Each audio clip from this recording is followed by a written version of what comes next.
I'm Tony Katzer, the CEO of the IAB Tech Lab. We've teamed up with Marketecture to celebrate the Tech Lab's 10th anniversary by highlighting some of its most impactful work and the dedicated members who make it all possible. Please join us in celebrating our 10th anniversary at Tech Lab Summit on June 11th and 12th in New York City, where we will be discussing the future of these standards and more topics, including artificial intelligence, the future of privacy, connected television, cross-environment measurement, and so much more. We hope you enjoy this series and look forward to the next 10 years. Welcome to Marketecture, where you can get smart fast with in-depth interviews of leading technology vendors. This is one in a series of interviews conducted in partnership with the IAB Tech Lab to celebrate that organization's 10-year anniversary. In these interviews, we learn more about the history and impact of some of the Tech Lab's most impactful work. I'm Ari Paparo. I'm here today with Bill Simmons, who is the VP of Product for the Trade Desk, and he is here to talk about ORTB, or openRTB, and how that came about. Bill, thanks for being here. Ari, thanks for having me. I love the podcast, so I'm excited to be involved. Yeah, we should have had you before. I think everyone knows who you are.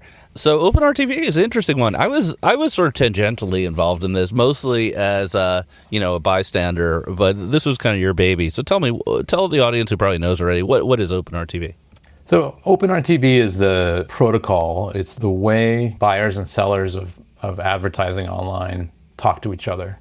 So it's like a lingua franca. So we have bid requests and bid responses and win confirmations. So a bid request comes from a publisher via a exchange or sell-side platform like an SSP, like a Magnite, for example, describing an ad opportunity. And then a demand-side platform like the Trade Desk can bid on that with a bid request. And so the OpenRTB describes how you construct this message back and forth. It seems like this should have always existed. What was the world like before OpenRTB existed? So I was a co-founder of DataZoo, one of the first DSPs, sort of there at the moment that programmatic was born. In the early days, there were a lot of excited small companies competing, and it was kind of a mess. So all of the sell-side platforms were increasingly trying to differentiate by adding various new features to their bid requests, trying to become the most descriptive or most advanced platform. And sitting there as a CTO with a startup-sized engineering team, it was increasingly eating more and more of our time to just deal with all these incoming requests from whether it was Rubicon or PubMatic or whoever, or Google at the time, or AppNexus. And it was becoming a huge burden. And the engineering team at the time was like, how do I figure out how to make one to help people target these things that are all slightly different? And I kind of was sitting there trying to figure out how do I solve this problem, and came up with the idea of like, there should be one standard way to do this. If only I could convince the industry to do that, and came up with a strategy like, let's write a standard and let me get people on board. And I did it one by one. I picked out a set of companies to target that were all a little bit smaller and had the most to benefit from a standard, and said, hey, we're killing each other and we're going to lose if we don't get rid of this tax on our businesses. Like, we need to standardize and stop competing on protocols. And so I started making phone calls. Back then, phone calls, email and a phone call. There were probably some emails involved also, right? There was no Zoom. No Zoom. So when RTB was invented, there's a little dispute about who invented it, but certainly Google was one of the first. So Google put out its RTB protocol, and AppNexus, I think, was also pretty early, and they all just wrote them from scratch, right? There was nothing to base them on. Before that, there were ad tags, and then after that, there was, they invented it from a blank piece of paper, and they were pretty significantly different, even if they mostly tried to convey the same information. Is that kind of your take on that? Yeah, they were all just slightly different enough and in a very annoying way that made it really hard to figure out what to do. And we had to decide, do we try to map these things in an imprecise way, or do we create totally different UX experiences depending on which exchange you're buying from, which sounded awful. Right. Because if you had a field in one and it wasn't in the other, could you offer that as targeting? Well, that would be kind of one example of a problem. And still, we actually have this problem. Last time I checked, which was that like Google has its own concept of geography that's totally different from everyone else's concept of geography. Oh yeah, Google always had their own sort of super complicated way of doing everything. So we always had to do everyone else in Google's weird way. That was always the way it went. Right, because some engineer in Mountain View decided to invent their own form of geography, which was lovely. So let's go into a little more depth. So essentially, the first so you invented this, or you started the process because of necessity on the buy side, but you had to convince the sellers, because they were the ones who send the transmission effectively or the request of these things. So who was the first company to say, yes, I want to play ball? Yeah, so the first set of companies that I approached on the sell side were Pubmatic, Rubicon, and AdMeld. First, I got them on board because I figured if I get them on board, I can talk to the buy side. Talking to the buy side beforehand wasn't going to work. And so I convinced mostly Rubicon and Pubmatic first. I said, look, I know you want us to write features for your new things, but frankly, Google's the biggest exchange and we can only prioritize those things. And so here's an idea. Why don't you make this easier on us and standardize? They pretty much got on board with that pretty quickly. And so I had Rubicon and Pubmatic and AdMeld saying, okay, this could help us. And then the difficult part was I decided to reach out to MediaMath and Turn. And, Turn was interacting with Maureen Little, and she's like, what the F are you trying to pull here? Was her first reaction. But, we had a good long conversation at the end. She's like, okay, I can see how this is going to work. And, became friends with Maureen after that. And MediaMath, after hearing Turn was on board, decided they'll be in too. And we launched a summit and released it in late 2010. So was this under the auspices of the Tech Lab at the time? Not at the time. There was no Tech Lab at the time. And it wasn't even under the auspices of the IAB. And my thought at the time was, if we can build something and get commercial activity on it, then inevitably it becomes a standard, rather than try to go through a process to prove that something on a piece of paper is worthwhile. I think that's the best way to get standards sort of ratified, is kind of show commercial activity first. Yeah, that's effectively the story of VAST as well, which is going to be on a different episode that I was involved with. So you got it going. You had some people actively trading in production? Yeah, pretty quickly, because, we basically saw the economic value of and the ability to compete more effectively against, the gorillas in the market at the time by collaborating on protocol and competing on service and features and algorithms and other things. Right. And what sort of challenges were there to getting adoption? I mean, the big guys didn't really adopt it, right? I mentioned sort of obliquely at the start that was sort of involved, but I was at AppNexus at the time, and AppNexus's policy was effectively not to adopt it. So how often did that happen? Yeah, I mean, there were a couple people, a couple companies that were upset. I think AppNexus was among that set, thinking they should have been involved. But I think at the time, as a smaller competitive set, we saw probably Google and AppNexus as the biggest gorillas, and we didn't necessarily want to hand over the keys at launch. This is the never before told in public history of what I was thinking at the time. Yeah. But it was interesting because, people at those companies took it as like a personal affront that they weren't involved. But I was like, it never was personal. It was only survival. Right. I think AppNexus at the time thought of itself as being sort of a different tier as everyone else. They thought of themselves as being part of the Google tier, and as such, they should write the protocols. But eventually they did adopt it. Really, virtually everyone besides Google has adopted it at this point. Even Google sends openRTB requests now, so it's pretty much game over. It's the way you do it. Right. So when did it get put under the IAB?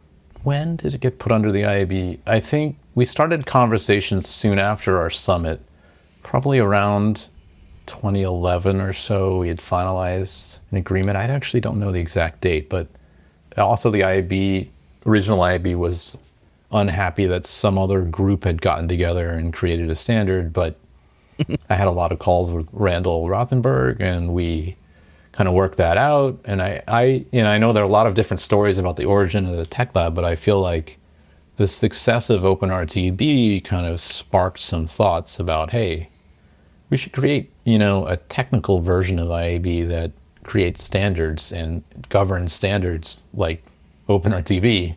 Right. And I feel like openRTB was one of the inspirations that made that happen. And also I played a large part in having conversations about making sure these things had the proper open source licensing. It wasn't like a secret document that you only get by paying money. Yeah, exactly. I mean, for the record, Randall Rothenberg gives me credit for the idea of the tech lab, but if you'd like partial credit, I'll accept that. I'll just give him a hard time here. Maybe we have Randall on the pod and ask him. We should. We should. But I think you're right in that the OpenRTB spec and the way you licensed it, et cetera, was at sort of a different level of professionalism than some of the previous specs, including the one I wrote, Vast. And that kind of helps pave the way for the right way to do things, which the tech lab that really ran with. Yeah. So did you continue running it while it was part of the IAB? Or I did. You hand the keys off? Yeah, I'm still on the committers group. I did continue to kind of chair the committee. I think the language that was used has changed a lot. People like Neil Richter have been along for the full ride. People like Jim Butler played a huge role for many years. He created the OpenRTB Mobile 1.0 when he was CTO of NextAge. So various people have come and gone. Some have been in there for the long haul. But it's a very dedicated group because it's super interesting work and very influential on the market. Right. So we'll have Neil Richter on an episode of this pod to talk about ads.txt. So keep tuned for that. So how has it evolved? It's much more complicated now than it was when you first put out version 1, right? Yeah, so it covers just about every channel, including challenging ones like digital out of home, which have different rules where you count multiple impressions based on an estimate of the audience that walks by a sign. CTV was a big change in how things work.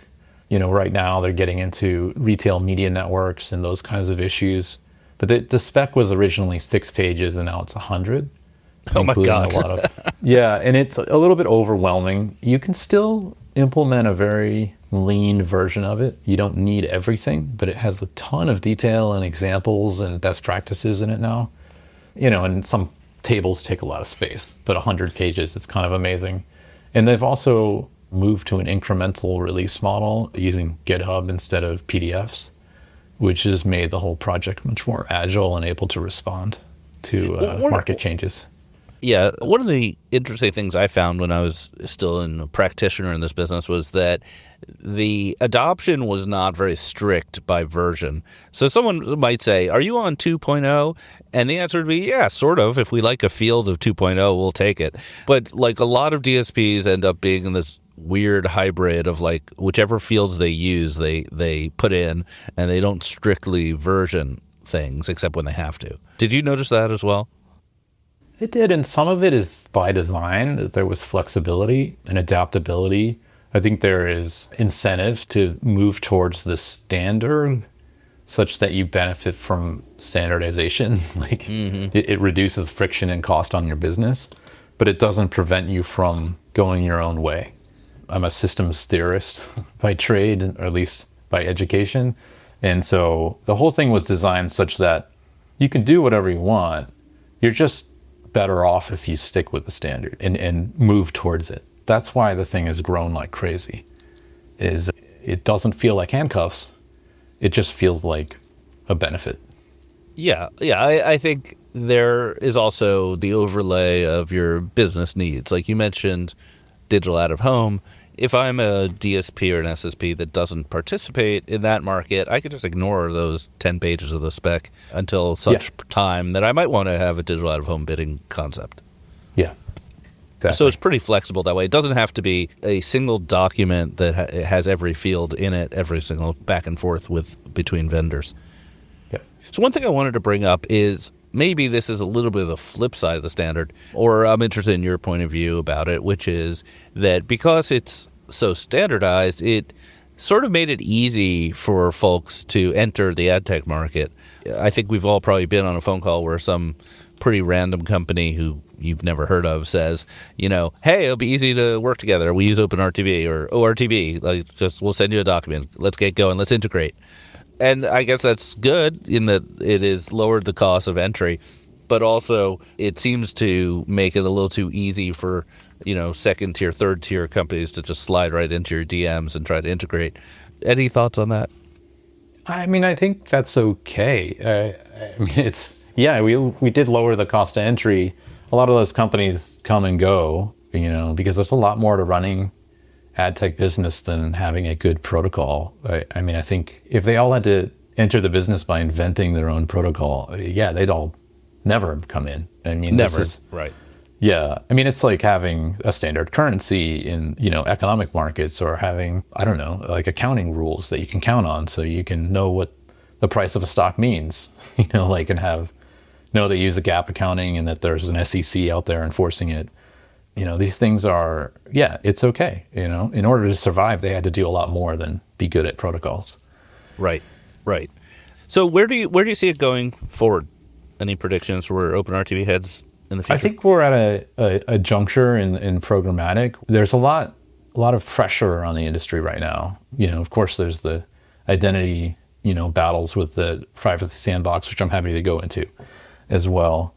And at least at the trade desk, we're hyper focused on creating the environment where, certain issues or practices are disincentivized. So like MFA, the made for advertising sites, or excessive and crazy amount of duplication of bid requests. Like, how do we disincentivize that? How do we do a better job of incentivizing better quality on the open internet? Because, right now we're at a juncture where a lot of open internet companies are starting to clutter up their sites with more ads and adding more, random low quality links, and kind of going in a bad direction. And so we're trying to create the right incentive structures. And I think openRTB has a place to play in that. Like recently we had this kerfuffle around buyer UID, and it turns out it's important, because in order for there to be growth in the open internet, you need liquidity in the markets. In order to have liquidity, people need to trust that transactions are what they think they are. And so we all need to figure out how we improve the sort of honesty and reliability of what's in these bid requests, and as a community, incentivize good behavior. Sorry, what was the kerfuffle about buyer UID? I don't even know what buyer UID is. So there's a field in bid requests where you're supposed to communicate as a seller the matched ID of the buyer. Right. And in order to attract more bids, some sellers have been putting attractive UIDs in there, so user IDs. Ones that they know will attract a higher bid. They weren't actually associated with that device. And so, some people said, oh, this is fine. This is just, using a graph. But the trade desk point of view was like, hey, you didn't tell us about this. This is not okay. And It's important that we, as an industry, if we want to grow and get past this sort of stage and really, really grow, to enlarge the opportunity for everyone, that we have rules that we follow, and we're honest about what's in these bid requests, and such that buyers of advertising aren't reading Wall Street Journal news articles saying how, these guys have got to get it together. So we're firmly in the position that these protocol needs to be followed relatively strictly, and maybe it's time to start creating, stronger controls.